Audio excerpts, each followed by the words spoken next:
हरे कृष्णा। एकादशी का व्रत बहुत पुण्य फलदायी होता है। इस व्रत को करने से जाने अनजाने में किए गए पापों से तो मुक्ति मिलती है।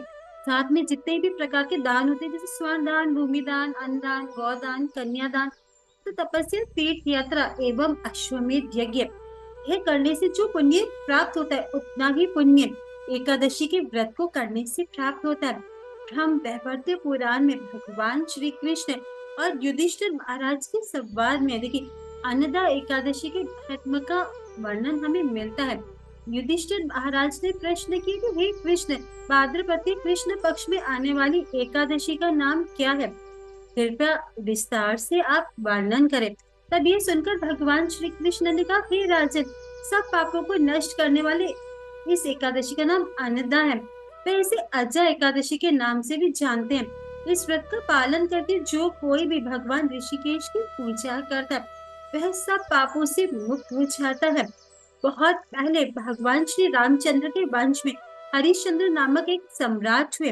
वह बहुत ही सत्यवादी थे। अनजाने में किए गए किसी पाप के कारण और अपने वचन की पूर्ति के लिए उन्हें अपना राज्य गंवाना पड़ा। देखिए इतना ही नहीं, पत्नी तथा पुत्र को भी उन्हें बेचना पड़ा। हे राजन, उस पुण्यवान राजा को चांडाल के पास सेवक बन के रहना पड़ा। फिर भी उन्होंने सत्य की राह को नहीं छोड़ा। चांडाल के आदेश पर मजदूरी कर वह राजा मृत शरीर के वस्त्र इकट्ठे किया करता था। इस प्रकार वे शूद्र का कार्य करते हुए भी सत्यवादी ही रहे। अपने आचरण से देखिए उनका कभी भी पतन नहीं हुआ। इसी तरीके से उन्होंने बहुत साल गुजारे। एक बार राजा इसी प्रकार अपने दुर्भाग्य पर विचार कर रहे थे कि मुझे क्या करना चाहिए, कहाँ जाना चाहिए और किस प्रकार से मुझे मुक्ति मिले, इन सब से मेरा छुटकारा कैसे होगा। राजा इस प्रकार बहुत विचार मग्न थे। तब उनकी दुर्दशा देखकर गौतम ऋषि उनके पास आए। ऋषि को देखकर राजा को ये विचार आया कि केवल लोक कल्याण हेतु ही ब्रह्मा जी ने ब्राह्मणों का निर्माण किया है। ऋषि को प्रणाम करके राजा ने अपनी दुखद परिस्थिति कह सुनाई। राजा की दुर्दशा देखकर गौतम ऋषि ने कहा कि उनका दुखों से कहा कि आपके अच्छे कर्म से जल्दी ही कृष्ण पक्ष की अन्नदा एकादशी आ रही है। इस दिन आप व्रत का पालन अवश्य करें और रात्रि को जागरण करें। आप सभी विपत्तियों से मुक्त हो जाओगे।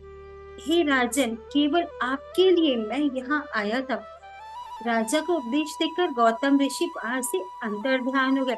राजा ने इस व्रत का पालन किया और तब वह सभी विषाद से मुक्त हुए। भगवान श्री कृष्ण ने कहा कि हे राजन, अनेक वर्षों तक भोगने वाले व्रत इस व्रत के प्रभाव से तुरंत ही नष्ट हो जाते हैं। इस व्रत के प्रभाव से राजा हरिश्चंद्र को उनकी पत्नी तथा मृत पुत्र जीवित होकर वापस मिले।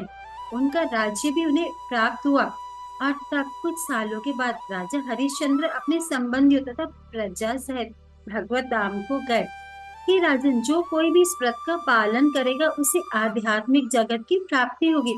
जो कोई भी इस व्रत का महत्व श्रद्धा से सुनेगा तो उसे अश्वमेध यज्ञ करने का पुण्य प्राप्त होता है। यह थी अन्नदा एकादशी व्रत की कथा, वह उसका महत्व। देखिए यह बात बिल्कुल सत्य है कि एकादशी का व्रत करने से भगवान श्री हरि अत्यंत प्रसन्न होते तथा वे मनुष्य का दुर्भाग्य, गरीबी, वह क्लेश समाप्त करके।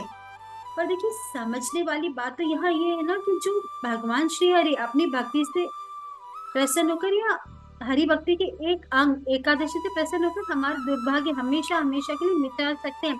जो भगवान बिना मांगे विभीषण को सोने की लंका का राजा बना सकते हैं। घर में अपनी सौतेली माँ से अपमानित हुए ध्रुव को विशाल सम्राट बना सकते हैं। वे उन्हें हमेशा के लिए अपने चरणों में स्थान दे सकते हैं। तो वे भगवान यदि हमारी सुन रहे या यदि हम उन भगवान से प्रार्थना करें तो हमें उनसे क्या मांगना चाहिए? क्योंकि हमें भगवान श्री कृष्ण से उनकी अहेतु की भक्ति के लिए प्रार्थना करनी चाहिए, जिसे मिलने से न केवल हमारा अपितु हमारे सारे परिवार का भी नित्य कल्याण निश्चित है। तो आइए इस अन्नदा एकादशी पर हम सब व्रत रखें, अधिक से अधिक कृष्ण नाम जप करें, कृष्ण का सिमरन करें और भगवान श्री हरि को प्रसन्न करें।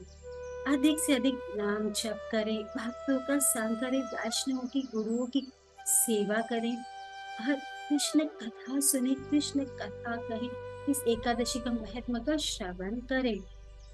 फिर देखिए आपका जीवन, ये हम नहीं कह रहे कि समस्याएं खत्म हो जाएंगी, नहीं, समस्याएं इस दुखालय में कभी समाप्त नहीं हुई, लेकिन जो आपका नजरिया है, अभी हम इस भौतिक जगत में रहकर जो दुख हमें इतने विचलित कर जाते हैं, हम इतने हैरान परेशान हो जाते हैं, जब हम भक्ति करेंगे तो यही दुख हमें कृष्ण कृपा लगेगी कि कृष्ण ने हमारे जीवन में तो बहुत दुख आने वाले थे, कृष्ण की कृपा है कि ये दुख हमें कम होकर हमारे जीवन में मिले और ये हमारे लिए एक लेसन है। तो अधिक से अधिक कृष्ण के नामों का जप करें, कीर्तन करें, कृष्ण कथा का सिमरन करें और भगवान श्री कृष्ण के नामों का रटन करना है तो हमारे साथ जुड़े।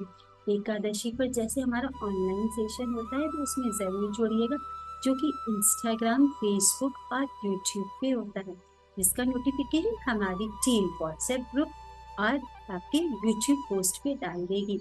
आप सभी को एकादशी की हार्दिक शुभकामनाएं। हरे कृष्णा।